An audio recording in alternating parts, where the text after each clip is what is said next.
malulupit na dance moves, at makapanindig balahibong routine sa pagsasayaw sa salo ng iba't ibang genre ang natunghayan sa katatapos pa lamang na Baile de Ibalong Regional Dance Showdown na ginanap sa Embarcadero de Legazpi kagabi. Tampok sa nasabing kompetisyon ang 13 grupo ng mga mananayaw na mula pa sa iba't ibang lugar sa Albay at mga karatig probinsya. May mga taga Tabaco City, Naga City, at Sorsogon City. Ang 27 anyos na si Royce Di Zuniga na mula pang Sorsogon. Sinikap na personal na mapanood ang kompetisyon sa kabila ng sama ng panahon bilang pagpapakita ng suporta sa kanyang mga kababayan. Naman po yung yung event mismo, and congratulations din po sa mga organizers na ma-expose po yung mga tao sa dancing din po. Big help din po to sa culture din po ng sayaw. To expose din po yung mga dancers, hindi lang po tayo dun sa sports na nakatutok, and thankful din po kami na nakasali po dito yung Sorsogon City po.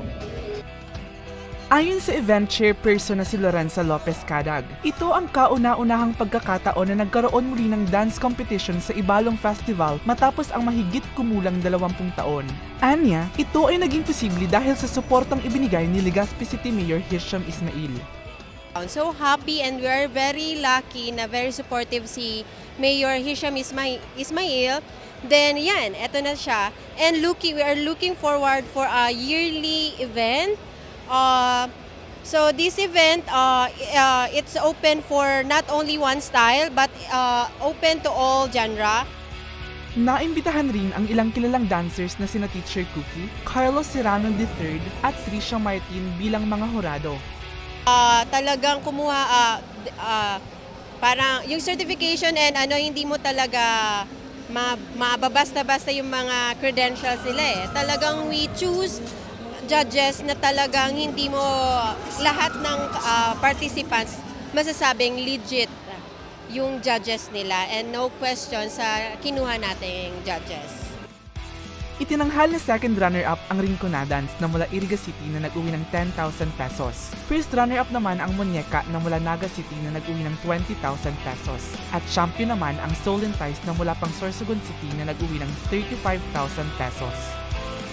Nagpanalo po sa amin siguro po ang pagiging solid as one po talaga, na yung goal po namin palaging aim high kami palagi, and then yung ginugol namin palagi na alam mo po yung fighting spirit namin na talagang gusto namin ma-achieve ang pagiging champion. So yun po, palagi lang kaming positive. So yun po ang pinaka-rason siguro ko kung bakit kami nanalo. Maliban sa cash prize ng mga nagwaging kupunan, sila rin ay magpe-perform sa front act show ng Bini Concert sa September 6, 2025 sa Albay Old Airport, Legazpi City. Para sa mga balitang Tatak Bicol, Mel Moral. We are Soul and Ties from Sorsogon City!